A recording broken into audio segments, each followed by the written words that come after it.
तो कोई टूल भी नहीं है, फ़ोन भी नया है, स्कीमेटिक भी नहीं है।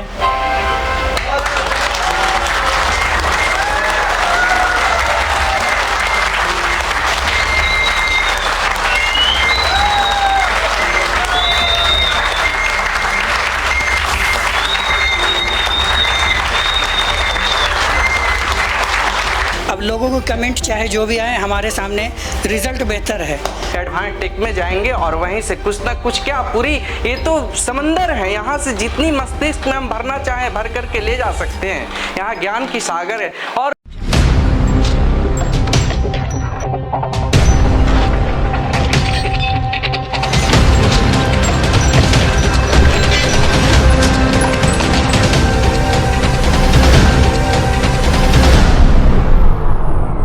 नमस्कार दोस्तों, आप देख रहे हैं एडवांस टेक चैनल, आपका अपना चैनल एडवांस टेक। जी हाँ दोस्तों, आज फिर से वो वक्त आया है जब हम आपके सामने एक नया फॉल्ट, एक नया सॉल्यूशन रिवील करने वाले हैं।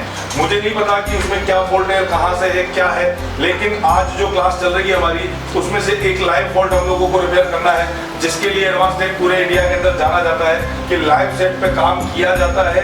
स्टूडेंट्स के ही सेट उठा करके और उनको लाइव करके दिखाया जाता है। तो आज एक ऐसा मोमेंट आया है कि कोई एक फॉल्ट है जिसपे स्टूडेंट्स का कहना है कि सर हम आपकी वीडियो देख करके आते हैं, तो क्यों ना उसी के फॉल्ट के ऊपर आप डायरेक्टली आप एक वीडियो भी बना दें। तो मैं चाहूँगा आप कैमरामैन से कि आप कैमरा घुमाएं और आप जिनके पास में फॉल्टी मोबाइल है उसके बारे में कुछ डिटेल दें प्लीज़। अपना नाम बताएं, कहाँ से हैं आप और क्या दिक्कत है? सर मैं एमडी शाहिद झारखंड से हूँ। मेरे पास एक सेट है सैमसंग M31s, उसमें मैंने सारी प्रयास कर ली, माइक और एयर स्पीकर में आवाज़ नहीं आ रही है। ना माइक की आवाज़ इधर से जा रही है, ना एयर स्पीकर में आवाज़ आ रही है। हमने उसकी पावर में भी काम की, नॉर्मल नहीं हुआ। फिर रिंगर आईसी इनबिल्ड है, उसमें भी काम की, नहीं हुआ। फिर हमने यहाँ का वीडियो देखा तो सीधा यहाँ लेकर के आ गया सेट। फिर उसी पर हम सोचे कि आज रिसर्च हो जाए और सर के सामने लाइव वीडियो बन जाए हमारे सेट का। तो लाइए, आपके पास है वो? जी सर, लेके आइए आप इधर सबको दे दीजिए।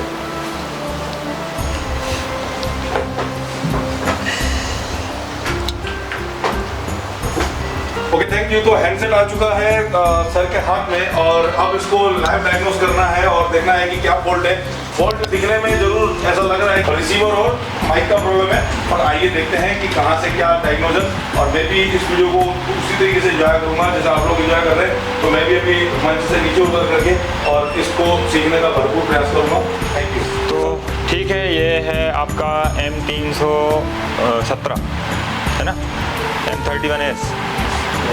ठीक है, तो इसको ऑन करके देख लेते हैं। जैसा कि आपने बोला इसमें माइक और रिसीवर नहीं चल रहा है, तो हम सेट को ऑन करके चेक कर लेते हैं कि इसमें सारे ऑडियो जो हैं वो काम कर रहे हैं नहीं कर रहे हैं। तो इसे ऑन करने के बाद ही पता चलेगा।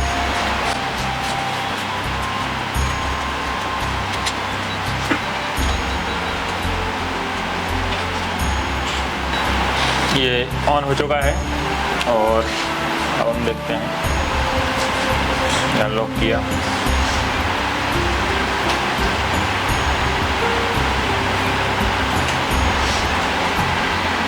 सेटिंग में गए,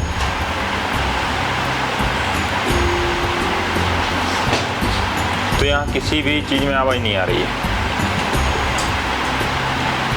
और कोई इसके अंदर साउंड पड़ा हो तो देख लेते हैं। पहले हम रिकॉर्डिंग करके देखते हैं, अगर माइक काम कर रहा होगा तो रिकॉर्डिंग होगी। तो यहाँ रिकॉर्डिंग स्टार्ट हो गई है और कुछ भी नहीं हो रहा है। रिकॉर्डिंग या कोई भी साउंड की चीज़, जैसे ही हम साउंड वाला कोई भी ऑप्शन खोल रहे हैं, जैसे माइक का ऑप्शन प्ले किया, यहाँ पर माइक के लिए रिकॉर्डिंग ऑन की और इसने एक प्रकार से कुछ भी काम करना बंद कर दिया। अभी टच काम नहीं कर रही, अब करी बहुत देर बाद, मतलब ये हैंग हो जा रहा है। कोई भी ऑडियो से संबंधित हम फंक्शन खोल रहे हैं तो देखो, फिर से दिखाता हूँ। सेटिंग में गए, अभी आप देखें तो टच बराबर चल रहा है, कैसे भी चलाओ चल रहा है ना। और जैसे ही हम वॉल्यूम में जाके कोई भी बार को हम आगे पीछे करेंगे, किसी को भी, तो फिर ये देखो टच चलना बंद। Yes sir. मतलब क्या हो रहा है कि ये CPU जो है वो ऑडियो आईसी को कमांड करने के बाद हैंग हो जा रहा है। ठीक है, तो मतलब कुछ दिक्कत दिक्कत तो है, कुछ ना कुछ ऐसी दिक्कत है कि वो कमांड करने के बाद हैंग क्यों हो रहा है। मतलब ये है कि जब जब उसको कमांड दी जा रही, देखो यहाँ पर आ रहा है सेटिंग्स इज नॉट रिस्पॉन्डिंग, तो ऐसा है कि CPU कमांड कर रहा है, ठीक है। वो कमांड करने के बाद जिस IC को वो कमांड कर रहा है वो IC रिस्पॉन्स नहीं कर रही होगी, इसलिए वो केवल वेट कर रहा है कि भाई कमांड आने के बाद वो आगे कुछ करेगा। तो वो क्या है, फोर्स लगा रहा है वहाँ पर, इस वजह से। और दूसरे उस समय वो हैंग टाइप हो जाता है, क्योंकि वो एक काम में लग जाता है कि भाई तू तो कंप्लीट हो पहले। तो मतलब ये है कि CPU कमांड कर रहा है लेकिन ऑडियो IC रिस्पॉन्स नहीं दे रही है। चलो अब हम देख लेते हैं कि ये तो हमने देखा किसके लिए, रिंगर के लिए, कोई भी वॉल्यूम के लिए। अब देखते हैं माइक के लिए। अगर माइक में भी ऐसे ही होता है तो 100% हमारी IC ही रिस्पॉन्स नहीं कर रही है। तो जैसे ही मैं अभी देखो, अभी टच चला रहे हैं, ये चल रहा है बढ़िया। अब जैसे ही मैं माइक को एक्टिव करूँगा तो यहाँ पर ये माइक की बार तो चल ही नहीं रही है रिकॉर्डिंग की, लेकिन अब देखो यहाँ पर कुछ भी करो केवल सीधा बैक जाता है, ना स्टॉप हो रहा है ना कुछ हो रहा है। मतलब क्या हो रहा है, CPU यहाँ पर हैंग हो जा रहा है, ठीक है। थोड़ी देर बाद जब वो उसको प्रोसेस करके छोड़ देगा तब ये बाहर आने का परमिशन देगा। तो ये कंडीशन कब होती है, चाहे वो कोई सा भी सेक्शन हो, कोई सा भी सेक्शन हो। इसमें आप माइक चला लो, स्पीकर चला लो या रिसीवर चला लो, सेम कंडीशन बनने वाली है। क्योंकि अगर तीनों बंद होते हैं तो कहाँ से होते हैं, सबको पता है, कोडेक IC, ऑडियो कोडेक। तो तीनों सेक्शन अगर बंद होते हैं तो कोडेक IC से होते हैं। तो इसका मतलब है कि कोडेक IC जो है वो रिस्पॉन्स नहीं कर रही है। और हमें पता है कि अगर तीनों बंद हो रहे हैं तो पर्टिकुलर क्या होगा, CPU और कोडेक के बीच का कम्युनिकेशन में ही दिक्कत होगी, है ना। और IC अगर बात नहीं कर रही है तभी तो CPU हैंग हो रहा है ना, क्योंकि CPU उसको एंगेज हो रहा है उसके लिए। तो कहीं ना कहीं इसमें फॉल्ट निकलेगा कि आपकी जो CPU है वो स्लैब के साथ, मतलब IC के साथ बात नहीं कर पा रहा है, उसमें कोई एरर है। और ये इसी से मतलब नहीं है, कोई भी फ़ोन हो आपका, कोई भी फ़ोन हो, कोई भी सेक्शन हो, अगर सेट में हम किसी पर्टिकुलर कोई फंक्शन को ऑन करते हैं और उस ऑन करते समय सेट हैंग हो जाए तो समझ लेना कि वहाँ पर कोई ना कोई CPU की कम्युनिकेशन में एरर है, चाहे वो सॉफ्टवेयर से एरर हो, चाहे वो कनेक्शन से एरर हो, हार्डवेयर। ठीक है, इतना आप समझ लेंगे ना। तो अब हम इसे देखना शुरू करेंगे। तो सीधा हम कहाँ जाएंगे फिर, जब तीनों चीज़ें बंद हैं तो कोडेक IC को तो हम इसे खोल लेते हैं। तो हम देख लेते हैं कि इसकी ऑडियो IC कहाँ है। उसके लिए हमें जाना पड़ेगा हार्डवेयर सॉल्यूशन में, और हार्डवेयर सॉल्यूशन में अगर हम देखें तो यहाँ पे देखें आप माइक की लाइन जो दिख रही हैं वो, उसके बाद जो रिसीवर की दिख रही हैं वो सारी कहाँ जा रही हैं, इस IC में। तो माइक और रिसीवर की यहाँ जा रही हैं, और आपके रिंगर की, स्पीकर की इस वाली IC में। तो ये IC कहलाती है आपकी ऑडियो एम्पलीफायर, और ये कहलाती है ऑडियो कोडेक। तो हम कोडेक IC को देखेंगे तो इसमें देखिए कुछ ज़्यादा खास नहीं दिया है। एम्पलीफायर की तो सारी के सारे कनेक्शन यहाँ से दिखाए हैं, लेकिन कोडेक में क्या दिखाया है, एक 3.3 वोल्ट दिखाया है, माइक की पॉजिटिव की लाइन दिखाई है, और माइक वाइज 2.7। तो माइक की डाटा लाइन दिखाई है, 2.7 माइक का वोल्टेज दिखाया है, और इस IC का 3.3 दिखाया है। क्या इतने से काम हो जाएगा? नहीं होगा ना, क्योंकि अभी तो इसकी CPU के साथ कम्युनिकेशन की तो एक भी पिन नहीं है इसमें, नहीं है ना। तो इस हिसाब से हार्डवेयर सॉल्यूशन में क्या होता है कि बहुत कम दिखाया जाता है, बहुत कम। कोई सा भी टूल ले लो आप, उसमें आपको 100% सॉल्यूशन नहीं मिलता है। तो इसमें इतनी सारी, एक कोडेक IC में कितनी पिन हैं, जो ऐसा तो है नहीं सारी बेकार हैं जो छोड़ दी हैं, उसमें काम की तो है ना। तो इसमें जो छोड़ दी गई हैं उनकी जानकारी अगर हमें नहीं है तो हार्डवेयर सॉल्यूशन से हम कुछ नहीं कर सकते। तो उसके लिए हमें स्कीमेटिक का नॉलेज होना ज़रूरी है। तो जो लोग हार्डवेयर सॉल्यूशन में काम करते हैं और वो गलतफहमी में रहते हैं कि हम सब कर लेते हैं, जब हार्डवेयर सॉल्यूशन में ही सब नहीं दिया तो सब कैसे कर लेते हैं। कर सकते हैं क्या? तो है ना बड़ी बड़ी वाली गलतफहमी। तो इस गलतफहमी को आज हम दूर करेंगे और स्कीमेटिक देखेंगे। अब जैसा कि हम कहें कि ये जो आपका सैमसंग का M317 है तो इसका तो स्कीमेटिक है नहीं, तो हम क्या कर सकते हैं, आईसी को बेस बना करके दूसरे स्कीमेटिक से इसको ट्रेस करेंगे। जी सर। तो दूसरे स्कीमेटिक में अगर हम बोलें तो ये आईसी किस वाले मॉडल में लगी है, A50 में, ठीक है। तो हम A50 का स्कीमेटिक खोल लेते हैं। तो यहाँ पर हमने A50 का स्कीमेटिक खोला है, इसमें लगी है कोडेक आईसी, ठीक है। तो इस कोडेक आईसी में हमें क्या देखना है, सबसे पहले हम वो देखेंगे जो CPU से कम्युनिकेट करती हों पिनें, और क्या देखेंगे, वोल्टेजेस। तो पहले क्या देख सकते हैं बिना आईसी उठाए, वोल्टेज, ठीक है। तो बिना आईसी उठाए हम वोल्टेज देख सकते हैं। बिना आईसी उठाए तो हम ये लाइनें भी चेक कर सकते हैं CPU से संबंधित, क्योंकि इसमें टेस्ट पॉइंट दिए हैं, रजिस्टर दी है। लेकिन बात करें कि ये है A50 और वो है M31S, तो इसके टेस्ट पॉइंट उसके टेस्ट पॉइंट से मैच खाएंगे नहीं, बोर्ड अलग अलग, तो ये तो कर नहीं पाएंगे हम। तो हम क्या कर सकते हैं, आईसी को उठा के पॉइंट चेक करेंगे और इससे पहले हम देख लेंगे बाहर से क्या क्या चीज़ें चेक हो सकती हैं, ठीक है। तो बाहर से हम वोल्टेज वगैरह चेक कर सकते हैं। जैसे यहाँ पर आप वोल्टेज देखें, लिखा हुआ है VDD-EAR, मतलब एयर स्पीकर के लिए लिखा हुआ है, माइक 2.7। तो ये तो माइक के लिए, जब माइक एक्टिव होगा तब आएगा। Mic wise 2.7, mic wise 2.7। तो जब माइक एक्टिव होंगे तब अलग अलग माइक पर जाएगा। फिर लिखा है कोडेक का 1.8, तो ये हमें देखना ज़रूरी है। फिर लिखा है कोडेक का 3.3, ये हमें देखना जरूरी है। हार्डवेयर सॉल्यूशन में केवल एक लिखा था 3.3, यहाँ हमको दो देखने हैं। तो दो ये वोल्टेज हमें इसके आसपास देखने हैं, दो ही हैं वोल्टेज इसमें। और ये दो वोल्टेज देखने के बाद अगर ये वोल्टेज आते हैं तो हमें फिर आईसी उठानी पड़ेगी, नहीं आते हैं तो वोल्टेज बनाने पड़ेंगे। अगर वोल्टेज आते हैं तो वोल्टेज तो ओके हैं, फिर हमें क्या देखना है, आईसी की कम्युनिकेशन। तो फिर क्या देखेंगे, अगर वोल्टेज ओके हुए तो क्या देखेंगे हम देखेंगे कोडेक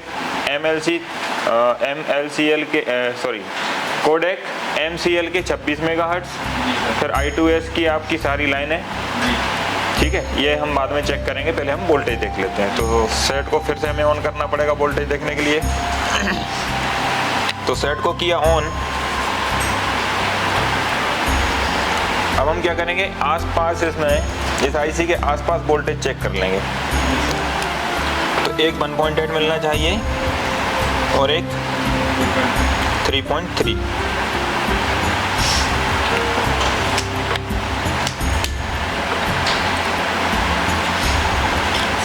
तो इस आईसी के बाजू में जो कैपेसिटर है इस पर देखते हैं कितना वोल्ट बन रहा है ना। 1.8 की लाइन है, 1.6 समथिंग दिखा रहा है, क्योंकि आईसी भी ड्रॉप कर रही होगी तो इसलिए कम दिखाता है। फिर इसके बाद इस कैपेसिटर पे देखें तो 3.292, मतलब 3.3 जितना है। तो दोनों वोल्टेज बन रहे हैं। अब दोनों वोल्टेज बन रहे हैं, इसका मतलब ये है कि हमें अब आईसी उठानी पड़ेगी, और आईसी उठा करके हमें चेक करना पड़ेगा ये सब लाइन है जो CPU से कम्युनिकेशन करती है। क्योंकि जिस तरह से सेट कोई भी ऑडियो, हम कोई भी ऐसा काम कर रहे हैं जिससे ऑडियो एक्टिव होता हो, ऑडियो पर ऑपरेशन करते हैं हम, तब अगर सेट हैंग मार रहा है मतलब कहीं ना कहीं इनमें से कोई दिक्कत है, ठीक है। फिर हम देख लेते हैं अगली लाइन। तो अब हम क्या करेंगे, आईसी को उठाएंगे सर। हाँ, आईसी को निकाल के और उसके नीचे हम चेक करेंगे उसके कनेक्शन जो CPU से कनेक्ट होते हैं, ठीक। तो अभी हम इस आईसी को उठाने वाले हैं।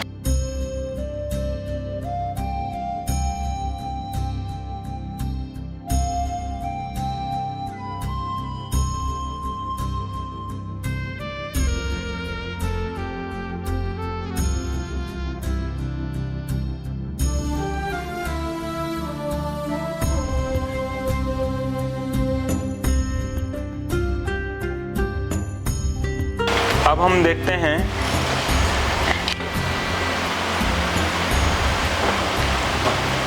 देखते हैं कि किस पिन पर क्या आना चाहिए। तो हमें सबसे पहले इन्हीं पिनों को देखना है, जो 6 पिन आपकी 5 पिन दिख रही हैं, 1 2 3 4 5, इन 5 पिनों पर ही हमें सबसे पहले टेस्टिंग करनी है, क्योंकि ये कम्युनिकेशन है। जब तक ये सही नहीं होगा, जब तक कुछ भी सही नहीं होगा। तो इनमें से हमको सबकी रीडिंग देख लेनी है डायोड वैल्यू में। तो डायोड रेंज में हम कूल टेस्टिंग करेंगे, तो डायोड मोड में लगाएंगे मल्टीमीटर को और इन सब चीज़ों पे देखेंगे। तो मल्टीमीटर को मैं सामने लेके आता हूँ, ये आ गया मल्टीमीटर। तो इसके हिसाब से हमें देखना है C6, तो C6 पर GR आनी चाहिए, डायोड वैल्यू आनी चाहिए। तो हम देखेंगे C, तो C6 1 2 3 4 5 6 रीडिंग है।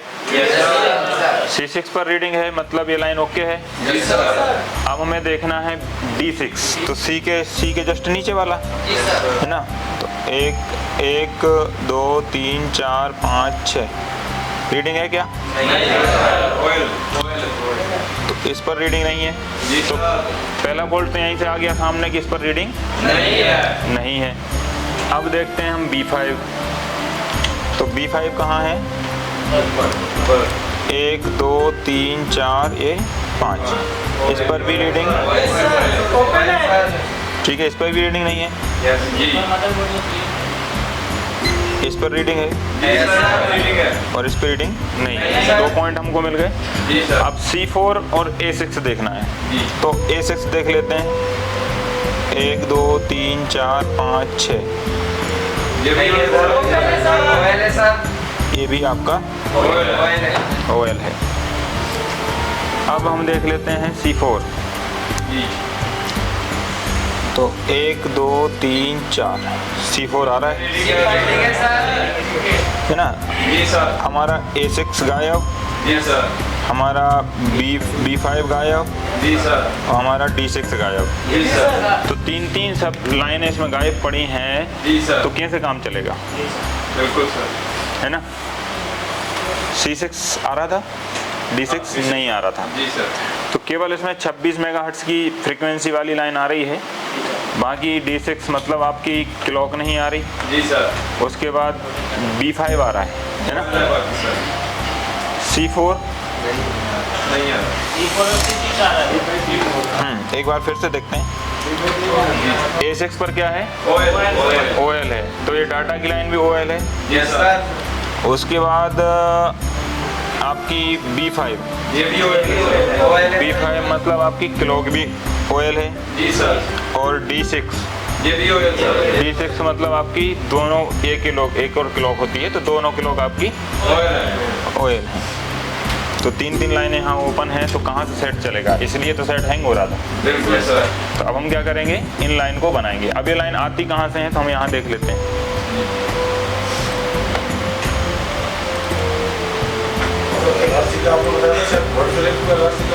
हाँ, ये लाइन तो ओके थी 26 मेगाहर्ट्ज़ वाली। जी। ये क्लॉक वाली देखते हैं हम। नेक्स्ट, तो ये आपकी CPU में जा रही है डायरेक्ट। जी सर। ये भी आपकी डायरेक्ट CPU में। यहाँ देखो सबकी सब CPU में लिखी हुई हैं। CPU में सर। तो मतलब ये है कि ये लाइन CPU से ओपन है। जी सर। क्या CPU रिवॉल्व किया गया है इसका? नहीं। सेट गिरा हुआ है क्या? गिरा हुआ है।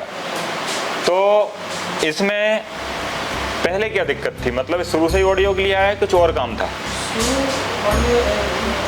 ये डेट आई थी, डेड आया था। शील्ड उतारने में और माइक और स्पीकर चलेगा। शील्ड उतारने में उसकी माइक और अच्छा, मतलब पहले चल रहा था, शील्ड निकालने से माइक स्पीकर बंद हो गए। इसका मतलब है कि CPU से ट्राई सोल्ड नहीं है ये। जी। ये CPU से ट्राई सोल्ड ना हो करके शील्ड उखाड़ने में रास्ते में से कहीं से क्या हो गया, ब्रेक हो गई है लाइन। हाँ, तो कहीं से मदरबोर्ड से प्रॉब्लम आई है, ना कि CPU से ओपन हुई है। जी सर। तो हमारे पास 2 ऑप्शन है। जी। या तो हम CPU उठा के नीचे से तीनों लाइन लेके आए, जी सर। जंपर, जी सर। या फिर जहाँ से ब्रेक हुई है शील्ड निकालने में आसपास से उखड़ी होगी तो वहाँ से जंपर बना लें, लाइन क्लियर कर लें। तो हमें पता कैसे चलेगा, क्योंकि ये नया फ़ोन है, नया फ़ोन है, हमें भी नहीं पता है कि भाई इसमें कहाँ से लाइन निकली है। कोई ऐसा टूल भी नहीं है जिसमें इसकी लाइनें पता हो। है कोई क्या? आपके टूल में है क्या वो? उसमें भी नहीं है। तो कोई टूल भी नहीं है, फ़ोन भी नया है, स्कीमेटिक भी नहीं है, और हमें क्या करना है, लेयर में से इसके जो है सप्लाई जो भी टूट गई हैं उनको बनानी है। जी सर। तो क्या लॉजिक लगाया जाए? कुछ ना कुछ लॉजिक तो लगाना पड़ेगा।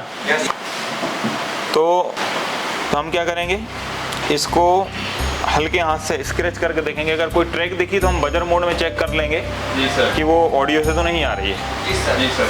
ठीक है, आ जाए तो बहुत अच्छी बात है, कम से कम सीपीयू नहीं उठाना पड़ेगा, जी सर। नहीं तो सीपीयू उठाना तो निश्चित है। तो 11 नंबर ब्लेड से हम इसको क्या कर लेते हैं, स्क्रैच कर लेते हैं। और इतनी प्यार से करना है कि कोई नुकसान ना हो पाए, मतलब अगर वो दूसरी भी ट्रैक हो कोई दूसरी काम की तो वो ख़राब ना हो पाए।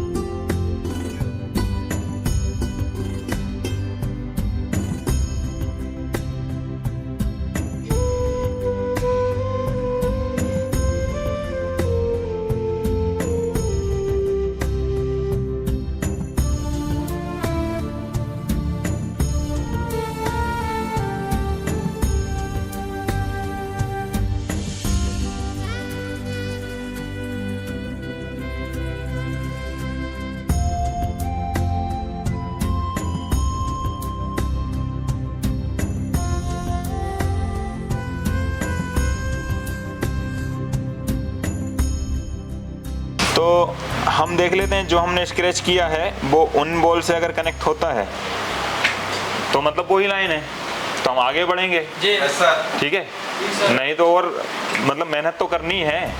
तो कम से कम ये जो सबसे पहले 3 लाइन दिख रही हैं, तो ये 3 लाइन, इन 3 लाइनों से हो सकता है संबंध हो और तीनों लाइन वही निकलें। जी सर। ठीक है, तो ये भी हम पहली बार करना है, पता तो है नहीं, लेकिन एक बार ट्राई करते हैं। जी सर। तो पहली हम देख लेते हैं, पहली बॉल जो हमने पहले दबा के रखी थी, इनमें से कहीं पर बीप अगर बजता है तो वो लाइन वही है, ये।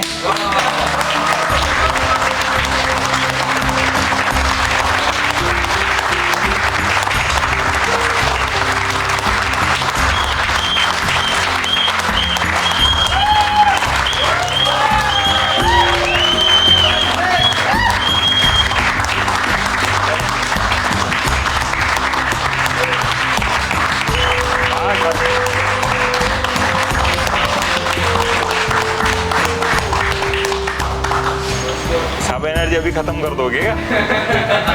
चलो चलिए। अब हम देखते हैं अगली पिन जो डिस्कनेक्ट थी, क्या इन्हीं में से है? बिल्कुल। जी। फिर अगली देखते हैं क्या इन्हीं में से है? बिल्कुल।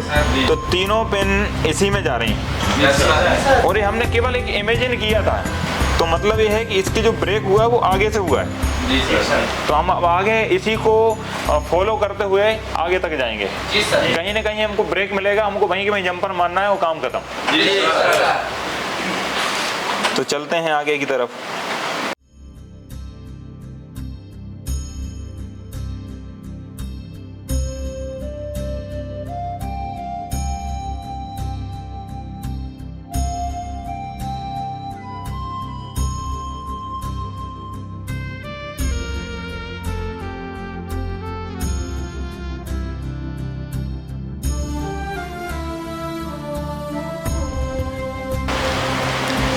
तो और हमें चेक करते हुए ही चलना पड़ेगा।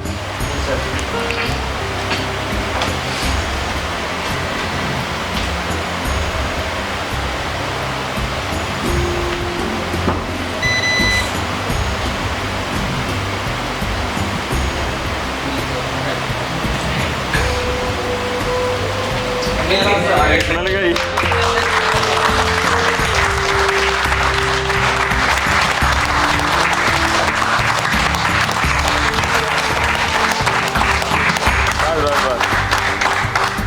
अब देखते हैं हम इन पे रीडिंग है कि नहीं। जी। रीडिंग है? रीडिंग है? रीडिंग है? मजा आया?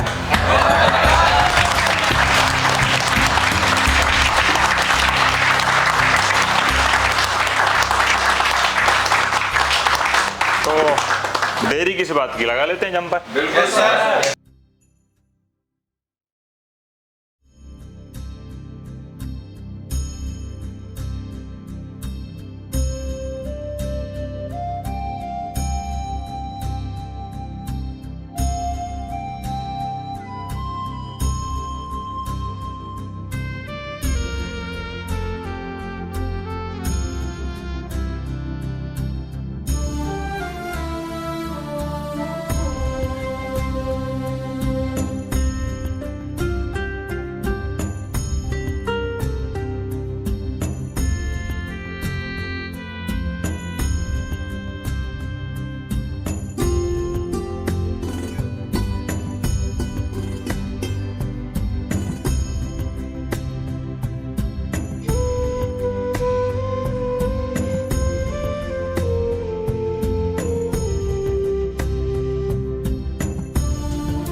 अब एक बार वेरीफाई कर लेते हैं, है ना। क्या वेरीफाई करेंगे कि रीडिंग आई नहीं आई, और उसके बाद कोई आपस में एक दूसरे से शॉर्ट तो नहीं हो रहे। तो ग्राउंड के साथ पहले उन तीनों पॉइंट को ही देखेंगे जो ओपन थे, जैसे A6 रीडिंग है, B5 रीडिंग है, और C6 रीडिंग है।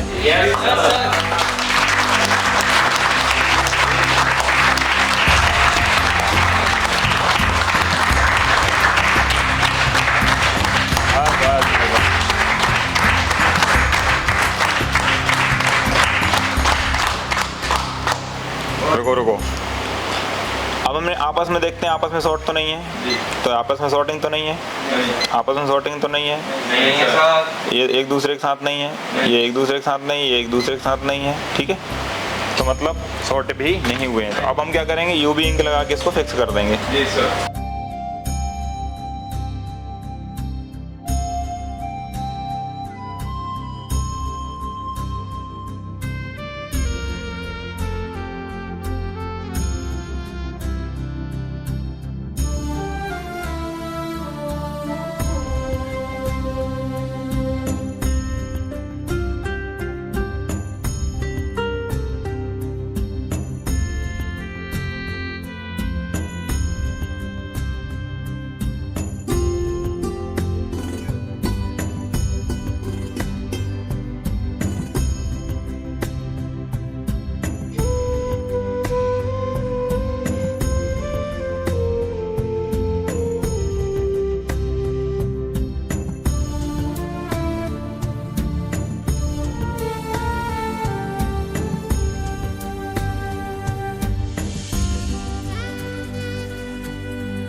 तो इसमें हमने देखिए पीछे से जो है इसकी बॉडी फिट कर ली है। अब इसको ऑन करके देखते हैं और फिर देखेंगे कि हमारा जो रिंगर और माइक नहीं चल रहे थे, स्पीकर नहीं चल रहा था, वो चलते हैं कि नहीं चलते।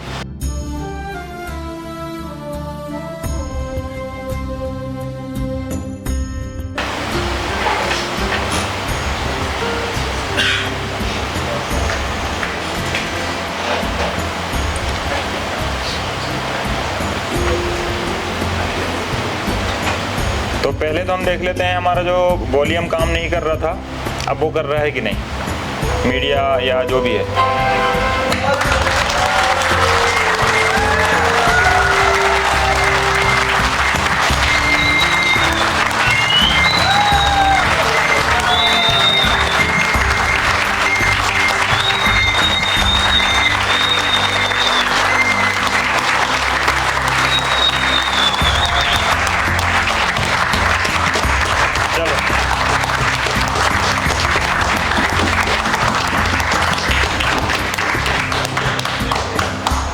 तो जैसा कि हम देख रहे हैं यहाँ पर देखो, अब टच भी बराबर काम कर रही है। पहले एक ही बार काम कर रही थी, फिर नहीं कर रही थी। ये सही बढ़िया बराबर चल रहा है।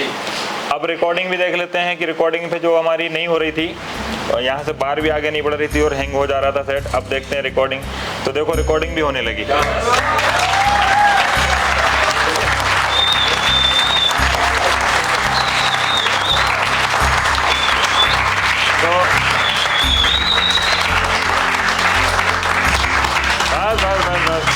थोड़ा इसके बारे में भी दिखा दूं। जी सर। तो यहाँ पर जो थी, अब रिकॉर्डिंग भी होने लगी है, हैंग भी नहीं हो रहा है, पुश हो रहा है, सेव हो रहा है, बैक हो रहा है, ऐसा पहले नहीं हो रहा था। ठीक है, और आपका वॉल्यूम भी इसमें काम करने लगा। तो इसमें माइक भी काम करने लगा, जी सर। इसमें रिंगर भी काम करने लगा। जी सर। तो इसमें प्रॉब्लम जो थी वो किस चीज़ से थी कि इसकी डाटा क्लॉक ओपन थी CPU से, किस चीज़ की, कोडेक की। ठीक है ना जी। तो अगर केवल सिर्फ और सिर्फ रिंगर आईसी की प्रॉब्लम होती, एम्पलीफायर आईसी की प्रॉब्लम होती, तो आपका माइक तो चल रहा होता। लेकिन माइक, स्पीकर, आपका रिसीवर सबके सब बंद थे, तो इस पर सीधा डाउट कहाँ जाता कि कोडेक आईसी की प्रॉब्लम है। तो हमने इसलिए एम्पलीफायर को नहीं देख के सीधा कोडेक आईसी उठाई और कोडेक आईसी में पहले उसकी रिक्वायरमेंट देखी। रिक्वायरमेंट में सबसे पहले क्या आता, वोल्टेज, और फिर आता है उसका CPU के साथ कम्युनिकेशन। तो CPU का कम्युनिकेशन क्या था, फेल था। और जैसा इन्होंने बताया जिनका ये फ़ोन है कि पहले चल रहा था लेकिन शील्ड उखाड़ने के बाद से नहीं चला, तो डाउट सीधा आ जाता है कि भाई CPU की प्रॉब्लम तो नहीं है। जो भी प्रॉब्लम है फिर कहाँ से, शील्ड से संबंधित है। और शील्ड मतलब आसपास से ही कहीं से कोई ट्रैक ओपन हुई है। तो उसी को हमने ध्यान में रख के और फाइंड किया और हमें फाइनली क्या मिला, सॉल्यूशन मिल गया उसका। तो मुझे नहीं पता यूट्यूब पे पहली बार है या कितने बार आ चुका है ऐसा सॉल्यूशन इस फ़ोन का।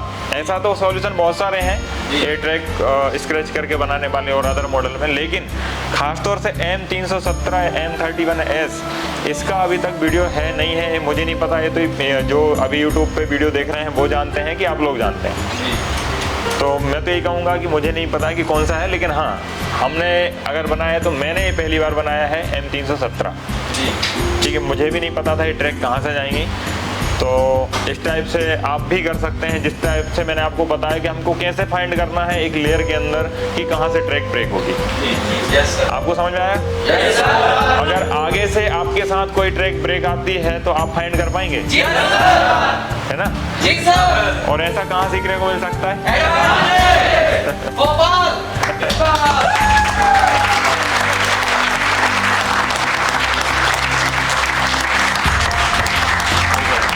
बोलना जा रहे हैं। तो ये आपका सेट है जो आपने दिया था और इसमें CPU नहीं उठाना पड़ा, तो देखा जाए तो थोड़ा ही सा टाइम लगा उसमें। जी, आप कुछ बोलना चाहेंगे? बोलिए, लीजिए आप। देखिए, ये सेट फाइनली सर ने रिपेयर करके हमारे सामने लाइव कर दिया।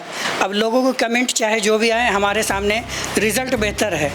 मैं एक शेयर एडवांस टेक के लिए और एक शेयर उसके बाद सर के पर्सनल दीपक सोनी सर के लिए कहूँगा, दिन को रात, सुबह को शाम लिख देंगे। दिन को रात, सुबह को शाम लिख देंगे। कोई हमसे पूछे भाई ये नॉलेज कहे कहाँ से, फ़ख्र से एडवांस टेक का नाम लिख देंगे।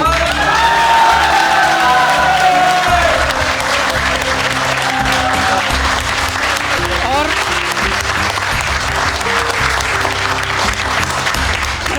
पर्सनल हमारे दीपक सोनी सर के लिए एक शेर।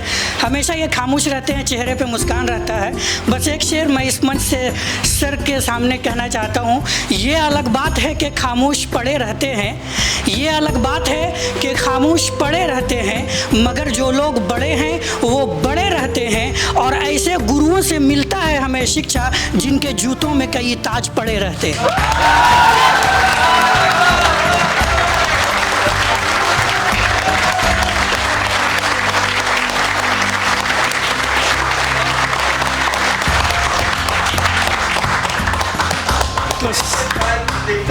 Sir thank you advance tech. आपका सपोर्ट हमेशा हमारे साथ रहे और उम्मीद है कि हम भी आपके सपोर्ट में रहेंगे। Thank you advance tech, thank you sir. Okay दोस्तों, तो कैसा लगा पहले तो आप ये बताएं। सारी चीजें लाइव देखने को मिली। ओके, तो ये है पावर एडवांस टेक का।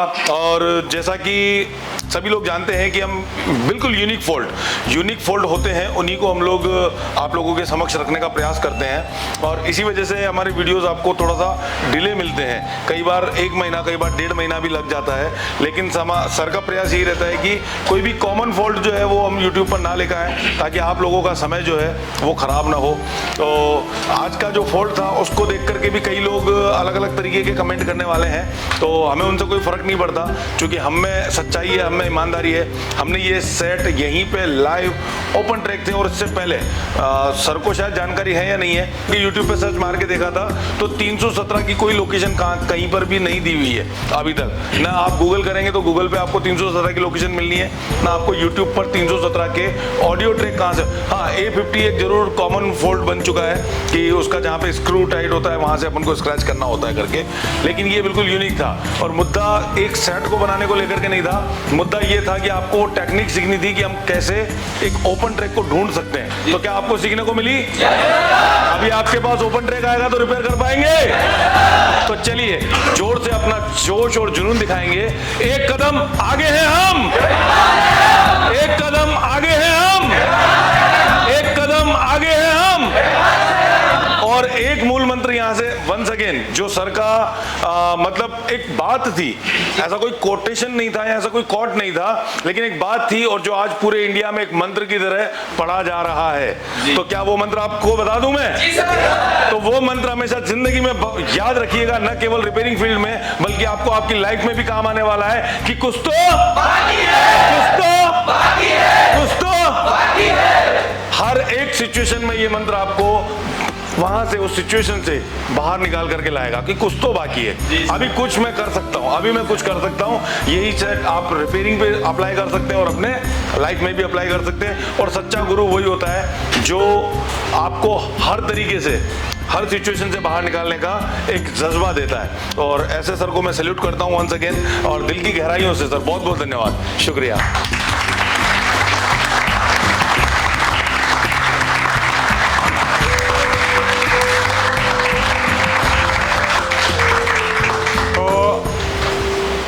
सबसे एक बात पूछना चाहूँगा कि यहाँ से आने से पहले सबका एक ही सवाल होता है, पता कैसे चलता है कहाँ ड्रिल करें, पता कैसे चलता है कहाँ स्क्रैच करें। ठीक है, बहुत सारे लोग मुझसे पूछते हैं कि आपने वो जियो में वहाँ से कैसे पता चला कि यहीं से ट्रैक गई है। बहुत सारे बोलते हैं कि आप CPU ड्रिल करते हैं, आपको पता कैसे चलता है कि यहीं पर आपको स्क्रैच करके और जंपर निकालना है। तो आपके सामने मैंने लाइव करके दिखाया, CPU भी ड्रिल करके दिखाया, ट्रैक भी मैंने स्क्रैच करके दिखाई, और फाइनली हमको वहीं मिली वो चीज़ें जहाँ हमने अटैक किया। ठीक है, तो वो ट्रिक जो है आपको पता चली। अब आप भी कर सकते हैं। ठीक है, आप भी कहीं भी CPU से कोई भी ट्रैक निकाल सकते हैं। ठीक है, और कोई भी आप मदरबोर्ड से लेयर भी निकाल सकते हैं। ठीक है, तो ये एक ट्रिक है और जो सिर्फ और सिर्फ आपको एक इंस्टीट्यूट ही सिखा सकता है। ठीक है ना। तो जैसा कि आप सबको पता है, एक कुछ दिन पहले मैंने लगभग 1 महीने पहले एक वीडियो डाला था और वो वीडियो टच के ऊपर था। सैमसंग की जो ओरिजिनल टच नहीं चल रही थी, वो लोकल चल रही थी और मैंने भी बोला था कि लगभग 1 महीने इंतजार करूंगा, उसके बाद डालूंगा। और 1 महीने क्यों इंतजार करूंगा? क्योंकि जो इंस्टीट्यूट हमारे वीडियो पर कॉपी करता था तो उनके लिए चैलेंज था और किसी इंडिया में किसी दूसरे इंस्टीट्यूट के लिए चैलेंज नहीं था, सिर्फ और सिर्फ उन्हीं के लिए था जो इसका कॉपी करते हैं हमारे जो भी हम वीडियो डालते हैं। इसमें हुआ क्या कि और कोई वो तो नहीं डाल पाया इसका कोई भी सॉल्यूशन या जो भी है, लेकिन सिमिलर फॉल्ट आया जिसमें टच नहीं चल रहा था ओरिजिनल, जिसमें TFT चल रहा था और OLED नहीं चल रहा था। उसमें फॉल्ट वहाँ से नहीं था जहाँ सैमसंग में था। सैमसंग की सर्किट अलग है, उसकी सर्किट अलग है। तो सैमसंग में फॉल्ट कहीं से भी हो वो तो हम बाद में रिवील करेंगे ही, लेकिन ये अच्छी बात है कि सेम फॉल्ट आया और उसमें भी कॉपी चल रहा था, ओरिजिनल नहीं चल रहा था। तो जिसने भी ये करके दिखाया है वो हमारे ही होनहार स्टूडेंट हैं जो एक थ्योरी पर काम करते हैं और एक प्रैक्टिकल पर काम करते हैं। दोनों ही बढ़िया काम कर रहे हैं। हमें खुशी है इस बात की कि वो एडवांस टेक का नाम रोशन कर रहे हैं, बढ़िया अच्छा काम कर रहे हैं और मैं बधाई देता हूं उन लोगों को कि आप और भी इसी तरह से अच्छे अच्छे सॉल्यूशन लाएं, मार्केट में लेके आएँ, आपका भी नाम रोशन करें और एडवांस टेक का भी नाम रोशन करें। तो बढ़िया है, अच्छा है, आप अपना भी नाम कर रहे हैं और हमारा भी नाम रोशन कर रहे हैं। हमें इस बात पे गर्व है कि आप एडवांस टेक के स्टूडेंट हैं और आगे भी ऐसे ही फॉल्ट फाइंड करते रहें दुनिया को और बताते रहें और हमें भी गर्वित होने का मौका दें। धन्यवाद।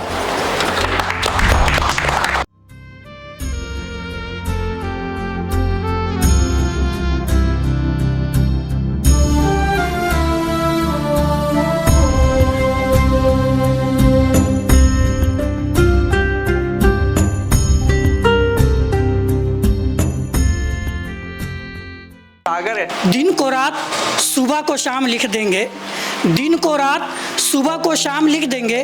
कोई हमसे पूछे भाई ये नॉलेज कहे कहाँ से, फख्र से एडवांस टेक का नाम लिख देंगे।